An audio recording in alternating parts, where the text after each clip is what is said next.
Pernahkah kalian mendorong mobil yang sedang mogok? Walaupun kita sudah melakukan berbagai macam gaya agar mobil dapat bergerak dan berpindah tempat, namun terkadang mobil masih tetap diam. Dalam ilmu fisika, fenomena tersebut dianggap tidak melakukan usaha. Kok bisa gitu ya? Padahal sudah lelah berjuang loh. Nah, biar pertanyaan ini terjawab, terus tonton video ini sampai selesai ya.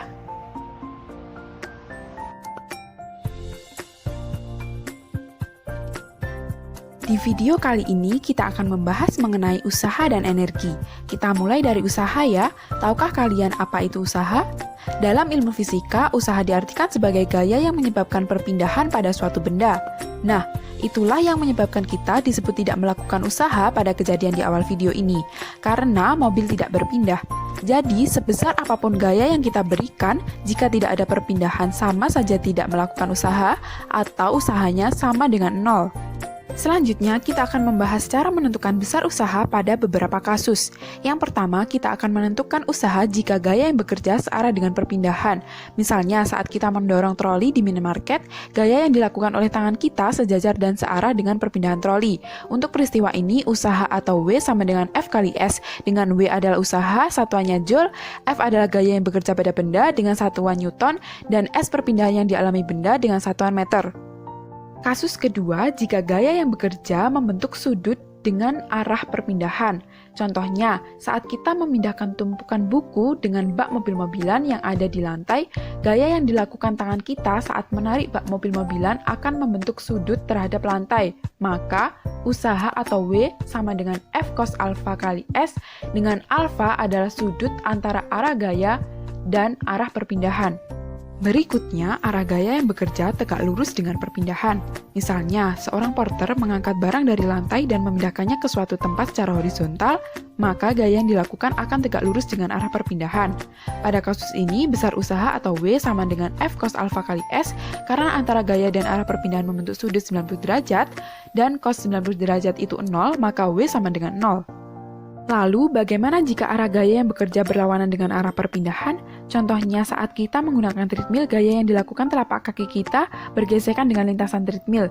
Untuk kasus ini, kita masih menggunakan rumus yang sama, yaitu W sama dengan F cos alpha kali S. Alpha besarnya 180 derajat. Cos 180 itu min 1, sehingga W sama dengan min F kali S, atau usaha akan bernilai negatif. Kemudian, besarnya usaha jika gaya yang bekerja tidak menyebabkan perpindahan seperti saat kita mencoba mendorong teping yang berdiri kokoh dan teping tidak berpindah. Ingat yang tadi kita sudah bahas, meskipun gaya yang kita berikan besar, namun jika gaya tersebut tidak menyebabkan perpindahan, maka kita dikatakan tidak berusaha atau W sama dengan 0. Yang terakhir, menentukan usaha berdasarkan grafik F delta X. Untuk penyelesaiannya, kita cukup menghitung luas daerah di bawah grafik. Nah, itulah beberapa cara menentukan besarnya usaha. Bisa dimengerti ya anak-anak? Materi kita selanjutnya adalah energi. Energi merupakan kemampuan untuk melakukan usaha. Jadi, usaha dan energi saling berhubungan ya. Kita bisa melakukan usaha jika ada energi. Energi ada beberapa bentuk, tapi di video kali ini kita akan membahas energi potensial, energi kinetik, dan gabungan keduanya atau energi mekanik.